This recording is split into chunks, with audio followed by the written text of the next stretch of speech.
বন্ধু খারা এত তাড়াহুড়া করে কোনে যাস তুই?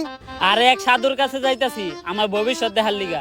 তোর ভবিষ্যৎ দেখার লেগে আবার সাধুর কাছে যাইতে হয়? তোর ভবিষ্যৎ তো আমিই তোরে দেখাইতে পারি। তাইলে তো ভালোই হয়, তাইলে তুই আমার ভবিষ্যৎ দেখা। এনে বয়, এখন চোখ বন্ধ কর, এখন আবার চোখ খুল। দেখছস? কই কিছুই তো দেখলাম না, সবই অন্ধকার। এটাই তোর ভবিষ্যৎ।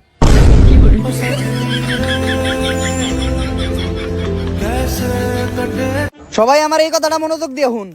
তোকে এমন একটা টিপস দিমু, যেই টিপসটা ফলো করলে তোরা ভবিষ্যতে ভালো কিছু একটা করতে পারবি। যদি ভবিষ্যতে তোরা ভালো কিছু করতে চাস, তাইলে সবার আগে তোকে অসৎ সঙ্গ ত্যাগ করতে হইব। কোনো খারাপ মানুষের সাথে মিশা যাইব না। যদি খারাপ মানুষের সাথে মিশা বন্ধ করতে পারস, তাইলে ভবিষ্যতে তোরা ভালো কিছু করতে পারবি।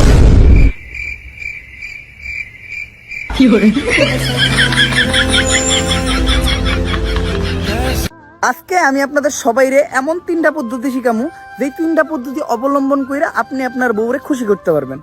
মানে এই 3টা পদ্ধতি যদি আপনি অবলম্বন করেন, তাইলে আপনার বউ গ্যারান্টি খুশি হইব, আপনার সংসারে কোনো ঝগড়াঝাটি লাগবে না, বউয়ের লগে কোনো দ্বন্দ্ব হইব না। তো প্রথম পদ্ধতিটা বলার আগে আমি আপনাদেরকে একটা কথা বইলা নেই। এই যে আপনারা ভিডিওটা দেখতেছেন, আপনার কি বউ আছে? এই বাটা, তোর কি বিয়ে হইছে? তুই আমার এই ভিডিওটা দেখো। তো তোর বিয়ে হয় নাই, তুই পদ্ধতি যাই না কি করবি? আগে বিয়া কর, বউ আন ঘরে, তারপরে পদ্ধতি শুনতে আসিস। আইসেও বউরে খুশি করার পদ্ধতি দেখতে। বেটা ভিডিও স্কিপ কর। কিরে বন্ধু, তুই কই গেছিলি? আমার এক বন্ধুর সংসারে কি একটু সমস্যা হয়েছে, সমস্যাটা সমাধান করে দিয়ে এলাম। কি সমস্যা হয়েছিল? এই বউয়ের লগে ঝগড়াঝাটি লাগে, বউয়ের লগে ঠিকঠাক মতো বনে না। তুই কেমন সমাধান করলি? ওকে দুইজনে ডিভোর্স করাই দিছি। मैं गिरा होया बंदा जमा नीच बल्ली है।